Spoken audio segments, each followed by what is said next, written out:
ओडिशा में 15 साल बाद क्यों एनडीए में लौटे नवीन पटनायक, बीजेपी और बीजेडी की दोस्ती की इनसाइड स्टोरी क्या है, ये मैं आपको इस वीडियो में बताऊंगी।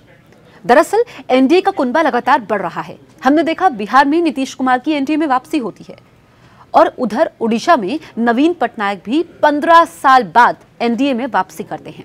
पंजाब की अगर हम बात करें तो पंजाब में शिरोमणि अकाली दल से बातचीत चल रही है। ऐसे में एनडीए का कुनबा लगातार बढ़ रहा है क्योंकि इस बार के लोकसभा चुनावों में बीजेपी ने टारगेट सेट कर दिया है, खुद के लिए 370 पार और एनडीए के लिए 400 पार और 50% वोट हासिल करना है। इसी वजह से बीजेपी एक प्लानिंग के तहत आगे बढ़ रही है और जो क्षेत्रीय दल हैं उनके साथ गठबंधन कर रही है ताकि कोई परेशानी ना हो। अब आप देखें कि नवीन पटनायक जो ओडिशा में 25 साल से सत्ता में है, 25 साल तक उनका एक छत्र राज रहा है। ओडिशा में इसी साल विधानसभा चुनाव भी होने हैं और 2009 के लोकसभा चुनाव से पहले नवीन पटनायक ने एनडीए से नाता तोड़ दिया था। उसके बाद हमने देखा कि राज्य में कांग्रेस कमजोर होती चली गई। जब 2014 में पीएम मोदी सत्ता में आते हैं, उसके बाद विश्वास बढ़ता है नवीन पटनायक का पीएम मोदी के प्रति और एक मंजे हुए राजनेता की तरह नवीन पटनायक केंद्र सरकार का समर्थन करते हैं। हमने राज्यसभा में भी देखा, कई बिलों में साथ दिया मोदी सरकार का नवीन पटनायक ने और कांग्रेस का सुपड़ा ही साफ होता चला गया ओडिशा से और विपक्ष की भूमिका में बीजेपी आ गई।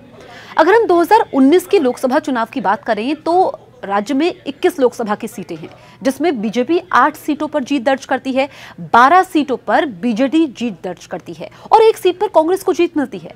यानी कि बीजेपी ने अपने दम पर 2019 के लोकसभा चुनाव में ओडिशा में अच्छा प्रदर्शन किया था। लेकिन अब 2024 में बीजेपी को क्या फायदा होगा, ये एक बड़ी बात है जो इसमें मैं आपको बताऊंगी। और दूसरी बात यह है कि नवीन पटनायक जिनका एक छत्र राज रहा है, उनको एनडीए के साथ आने से क्या मिलने वाला है। तो इसमें बड़ी बात यह है कि जो एनडीए का नारा है, बीजेपी का नारा है, पीएम मोदी ने कहा था 400 पार, 400 पार का नारा है। ऐसे में क्षेत्रीय दलों के साथ सब बीजेपी गठबंधन कर रही है ताकि फायदा पहुंच सके। और दूसरी बात यह है कि नवीन पटनायक 25 साल से सत्ता में है, लेकिन एंटी इनकम्बेंसी का उनको भी डर है। ऐसे में बीजेपी के साथ आने से मजबूत स्थिति में वे होंगे और जो इस साल ही ओडिशा में विधानसभा चुनाव होने वाले हैं उसमें भी उनको फायदा मिल सकता है, यानी कि उनकी सरकार बच सकती है। इसी स्ट्रैटेजी के तहत नवीन पटनायक भी उनके साथ आए हैं।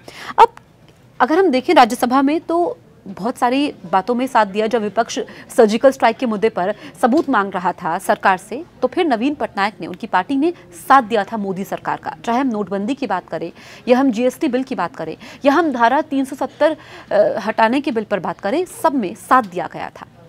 सब में बीजेडी ने केंद्र सरकार का समर्थन किया। इसी वजह से अब दोनों की दोस्ती प्रगाढ़ हो गई है। दोनों का गठबंधन ओडिशा में हो चुका है। नवीन पटनायक और बीजेपी साथ आ गए हैं। एनडीए का कुनबा एक बार फिर से बढ़ चुका है। और अगर हम देखें तो इस साल में ओडिशा में विधानसभा चुनाव भी होने हैं। ऐसे में एक खास स्ट्रैटेजी है कि यहाँ पर लोकसभा की जो सीटें हैं तो 50% वोट उनको हासिल हो जाएं। दूसरा यह है कि जो मोदी ने कहा है 400 पार का नारा दिया है, 400+ सीटें एनडीए को मिले, ये एक कोशिश है। तो इसी वजह से हम राज्य दर राज्य अगर हम बात करें तो बीजेपी आगे बढ़ रही है। बिहार में हमने देखा कि नीतीश की वापसी होती है, पंजाब में बातचीत चल रही है और उड़ीसा में भी फॉर्मूला तय हो गया है। यानी कि अब बीजेपी धीरे धीरे अपने पत्ते खोल रही है क्योंकि चुनाव सर पर है। 10 तारीख के बाद कभी भी लोकसभा चुनावों की तारीखों का ऐलान हो जाएगा। ऐसे में अब बीजेपी और बीजेडी का साथ आना ये कांग्रेस को रास नहीं आ रहा है।